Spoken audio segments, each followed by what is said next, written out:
Selamat siang, selamat sore, selamat malam, selamat pagi, tergantung kapan kalian sedang mendengarkan podcast ini. Selamat datang lagi di podcast Bebras, masih bersama saya Dwika Putra dan tentunya masih bersama dengan Ibu Ingriani Lim atau Ibu Inge dari Bebras NBO.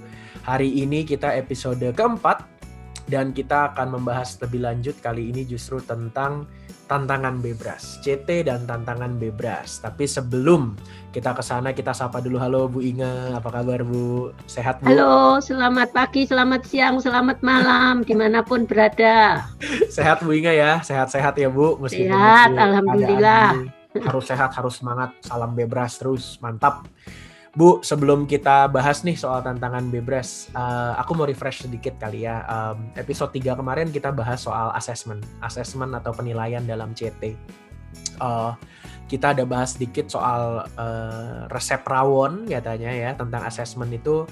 Kita ada bahas tentang resep rawon dari cuma mengetahui resepnya, kemudian kita harus bisa masaknya, harus bisa nyicipnya, harus bisa membandingkannya dan lain sebagainya. Benar ya Bu ya?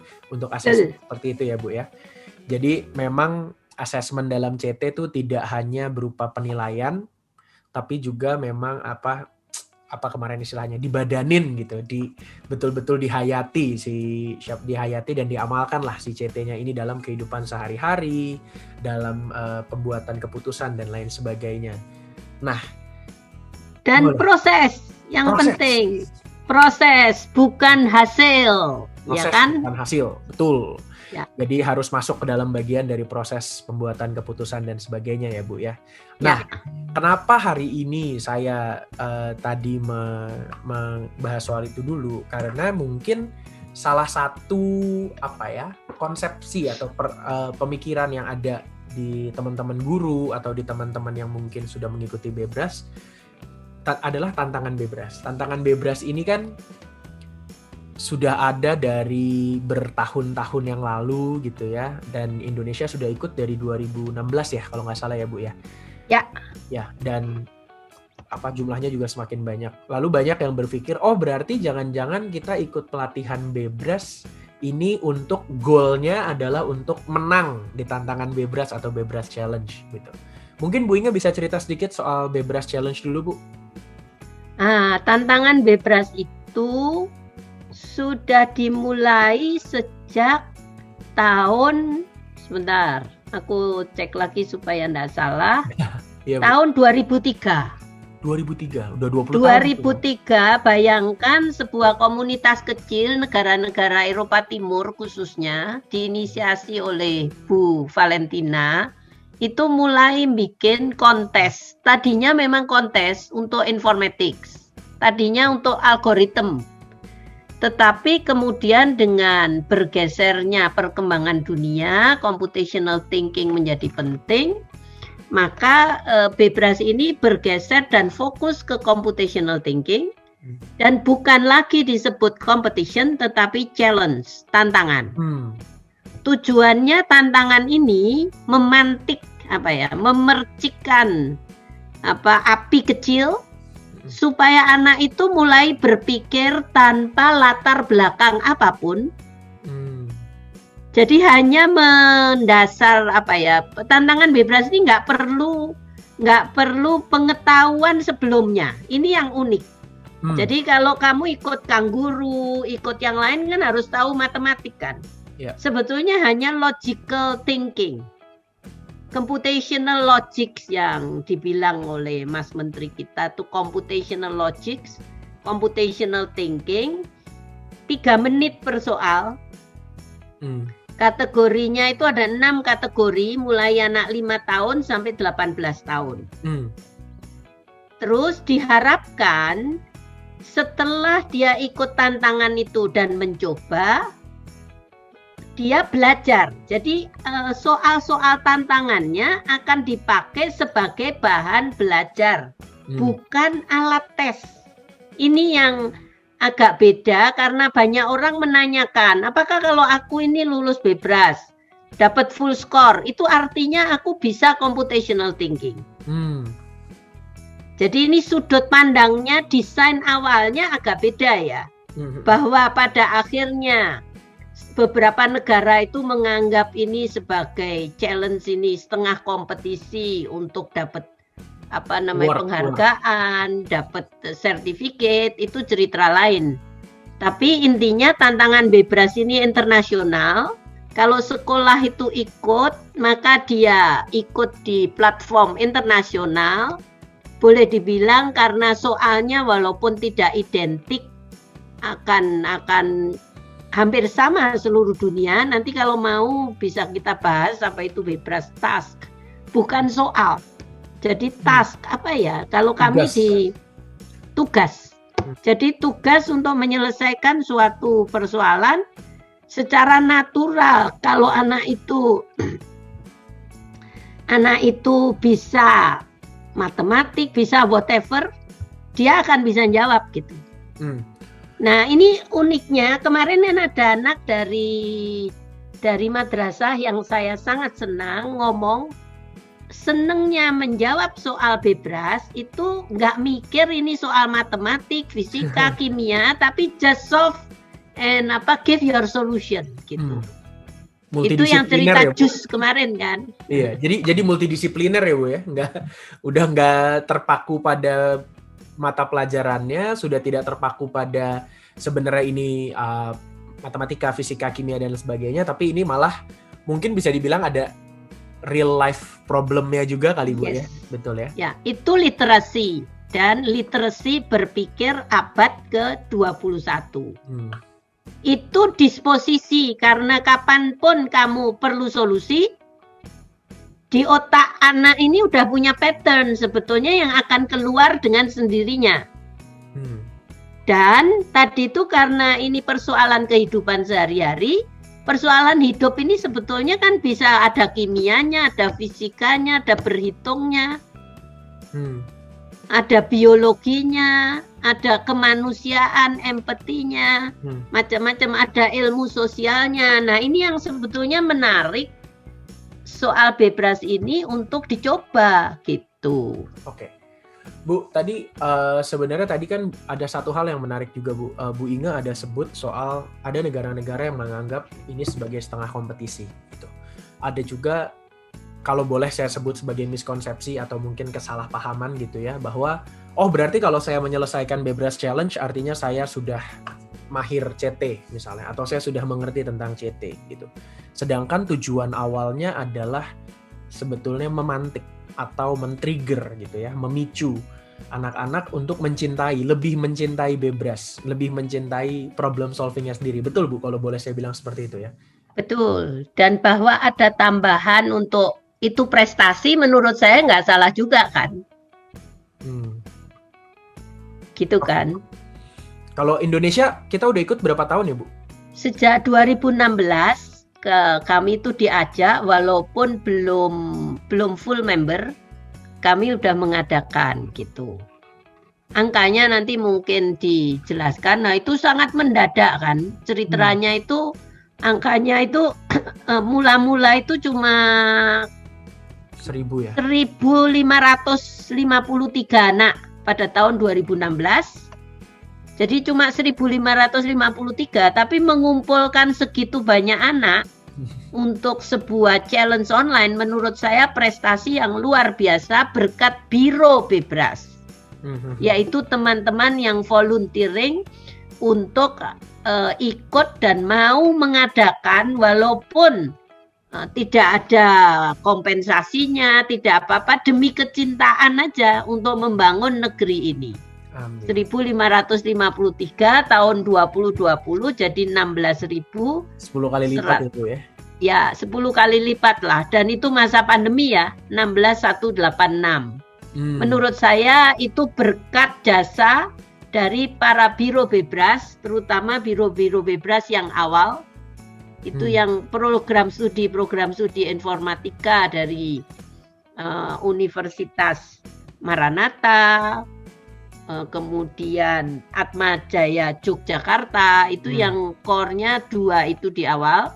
Sedangkan pembina ITB ini yang Toki itu lebih ke arah menyediakan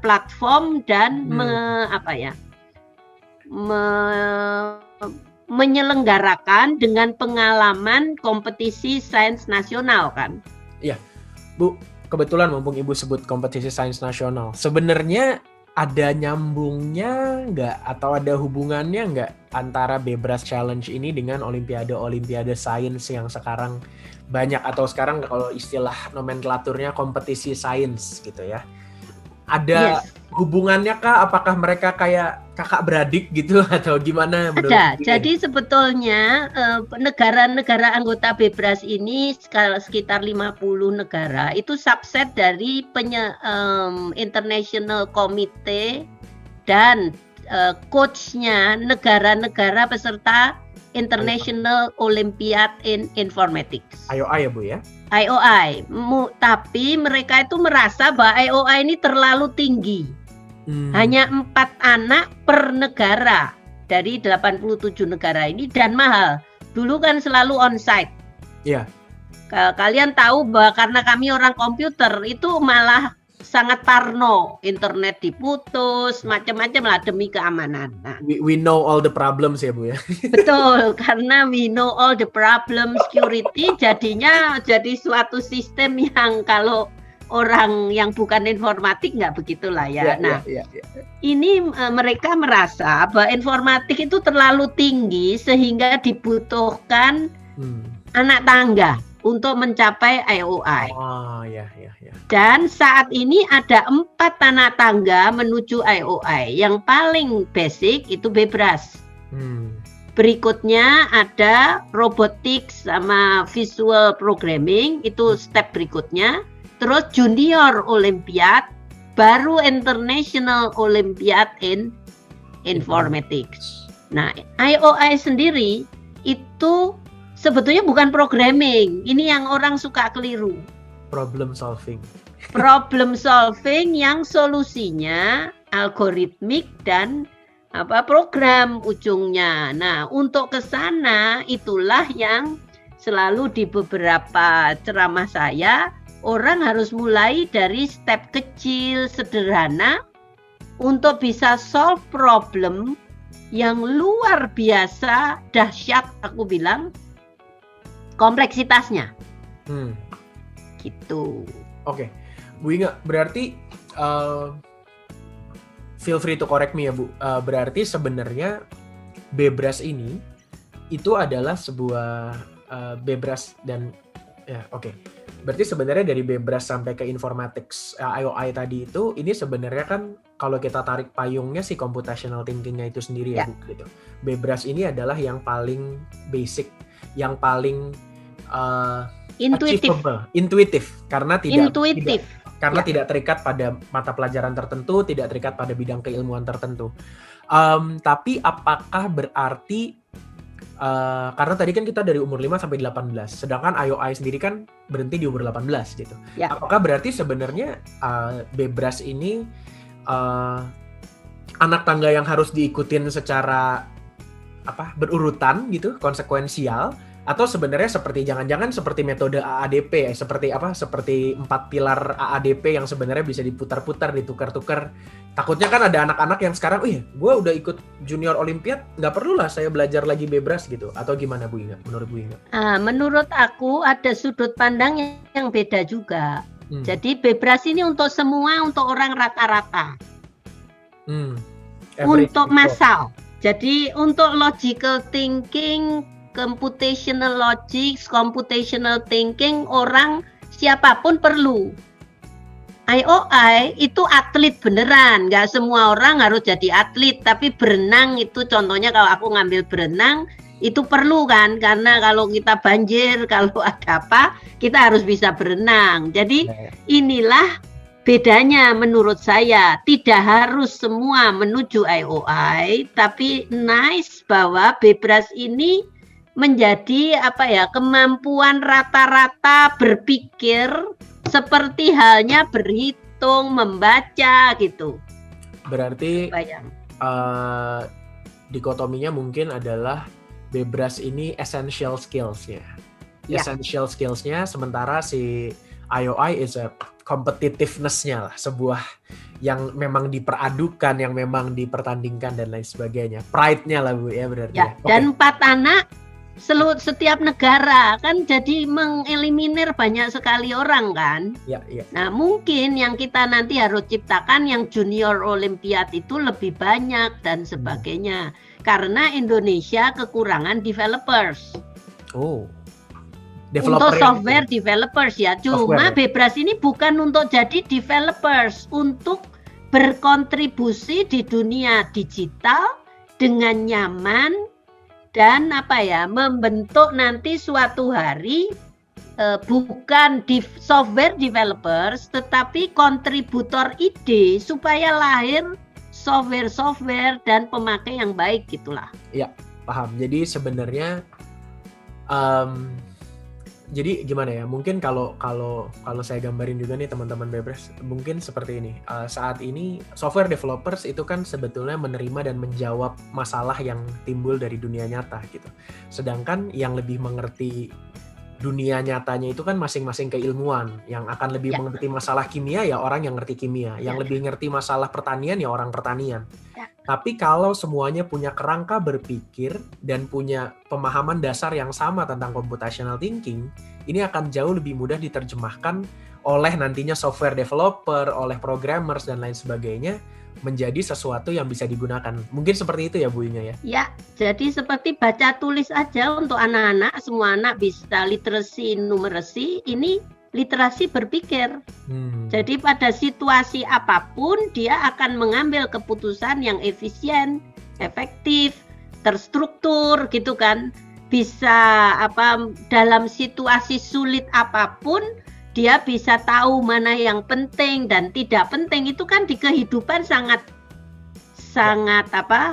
penting. Nah, ada satu aspek lagi dari Bebras. Karena lebih ke arah anak harus lucu dan menyenangkan. Nah, itu Bu. Itu yang tidak ada di tempat IOI dan sebagainya. Lucu dan menyenangkan, harus enjoyable. Ya, kalau saya ingat waktu pelatnas itu kita biasa maininnya dengan bebek Pak Dengklek, dengan ada Pak Blangkon dan kawan-kawannya untuk main-main ke situ, putting that game element, that fun element. Oke, Bu Inga, aku kembaliin ke topik sedikit. Mungkin terakhir kali ya. Jadi sebenarnya tadi kan kita sudah membahas ada beberapa miskonsepsi, ada beberapa kesalahpahaman atau mungkin kekeliruan berpikir atau kesesatan pikir kita tentang tantangan Bebras. Itu tidak berarti bahwa saya sudah menyelesaikan tantangan Bebras, saya lebih baik dari Anda yang belum menyelesaikan tantangan Bebras gitu. Tapi sebenarnya kalau menurut Bu Inga sendiri gitu ya, terutama sebagai chairwoman dari Bebras Indonesia gitu ya, NBO, harusnya kita approach tantangan Bebras ini sebagai apa?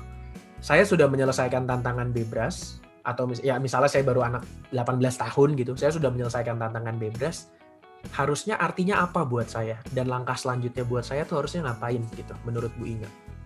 Ini kayak perayaan 17 Agustus. Jadi ini perayaan berpikir setahun sekali. Yang dinanti-nanti, karena soalnya keren, soalnya lucu, selalu baru, terus memulai siklus belajar berikutnya. Oke. Jadi ayo para guru, para sekolah, karena soalnya itu sangat selektif dipikir oleh orang-orang kelas dunia ya, itu prof-prof yang ikut di workshop itu, dan betapa setiap soal itu digarap dengan cermat sehingga 400 soal itu kepilih 30 terbaik lewat 400 jadi 30 terbaik, paling 30 sampai 60 atau maksimum itu 80 yang dipilih, kepake, sisanya itu di-recycle, diulangi, tapi tidak pernah sama. Jadi buat saya ini seharusnya menjadi perayaan bersama yang itu tadi, berpikir untuk memulai siklus belajar lebih tinggi pada tahun berikutnya. Begitu. Oke, berarti gimana ya? Mungkin bisa dibilang kayak kita ujian untuk naik kelas tanpa memperhatikan ranking gitu Bu ya. Jadi kita yang penting lulus, kita mau, wah seru nih, saya mau lanjut ke kelas berikutnya, saya mau belajar lebih banyak. supaya bisa berlanjut ke seterusnya gitu ya Bu ya. Bukan masalah lulus, jadi aku mampu untuk menyelesaikan persoalan yang lebih kompleks, lebih menyenangkan, dengan cara lebih efisien. Gitu. Milestone lah ya berarti ya. Betul, jadi itulah tantangan Bebras, dan dibalik soal Bebras, interpretasinya itu harus konsep informatika, karena memang core-nya IOI tadi kan informatics. Bukan berarti itu tidak menyangkut bidang lain. Ya. Karena persoalan sehari-hari itu tadi kan. Ya. Jadi dengan core informatics bisa diinterpretasi bidang lain atau mau apapun oleh guru. Sehingga ini menjadi general thinking skill yang menurut saya kalau anak-anak diikut sertakan ya dapat sertifikat internasional, itu levelnya internasional loh, karena tidak semua boleh mengadakan dan setiap negara itu hanya boleh satu perwakilan. Ada statutanya, ada aturannya.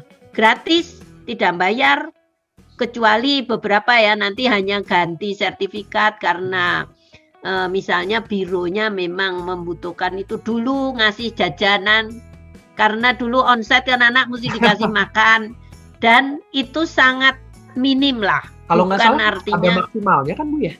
Maksimalnya 2 euro. Iya, maksimal per orang hanya boleh bayar 2 euro per anak. Betul, dan itu pun kalau terpaksa. Jadi kebanyakan biro itu memasukkan di dalam pengabdian masyarakat. Jadi jadikanlah festival berpikir itu tadi yang penting. Iya. Gitu. Oke, Bu, tadi aku udah bilang terakhir, satu lagi Bu. Sebenarnya ada nggak mungkin yang denger ini mungkin nanti akan lebih banyak guru dan biro ya gitu, mungkin saya juga nggak tahu apakah ini akan didengar publik, tapi mungkin akan lebih banyak didengar oleh guru dan biro. Ada nggak tips atau trik mungkin dari Bu Inge atau arahan mungkin dari Bu Inge bagaimana mereka harus mempersiapkan anak-anaknya atau apa yang harus dilakukan untuk mempersiapkan, karena saya yakin mungkin di keadaan seperti sekarang di mana pengajaran semuanya online dan lain sebagainya pasti, nggak pasti sih, tapi mungkin kemungkinan besar waktu untuk mengajarkan ini kepada anak-anak juga pasti terpotong gitu.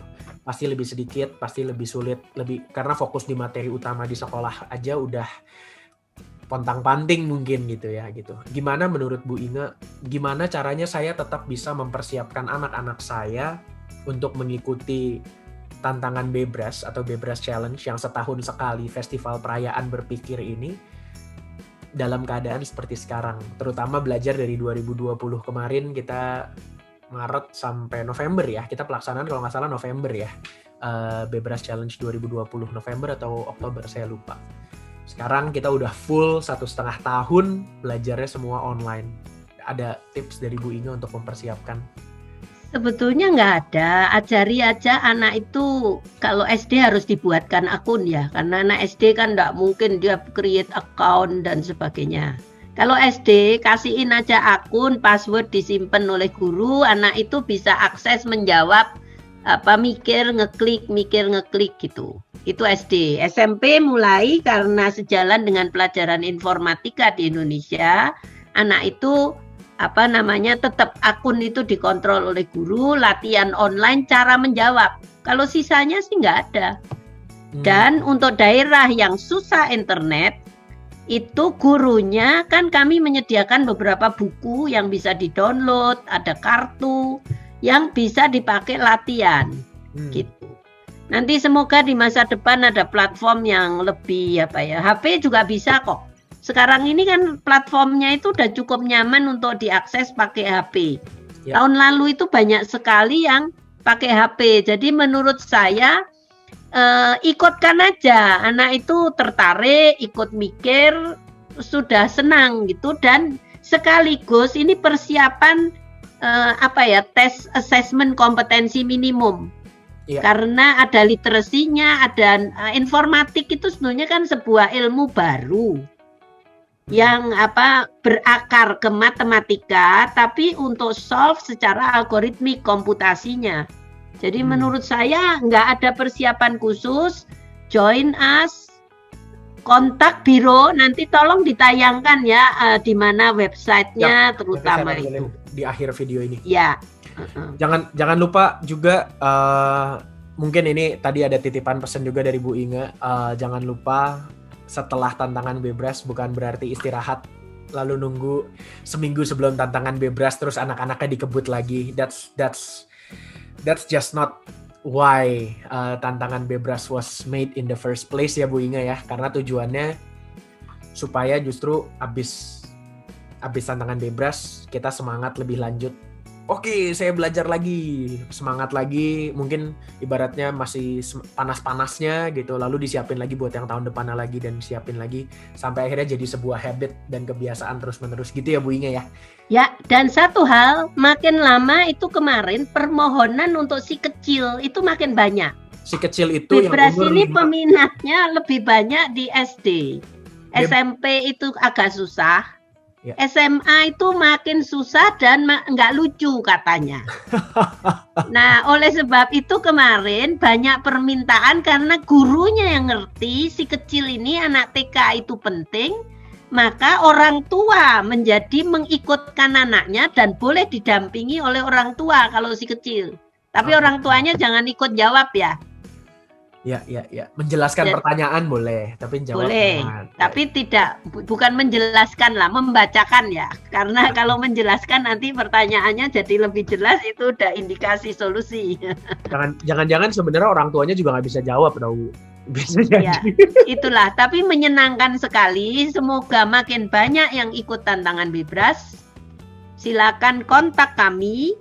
Dan ini merupakan partisipasi kita ke komunitas dunia.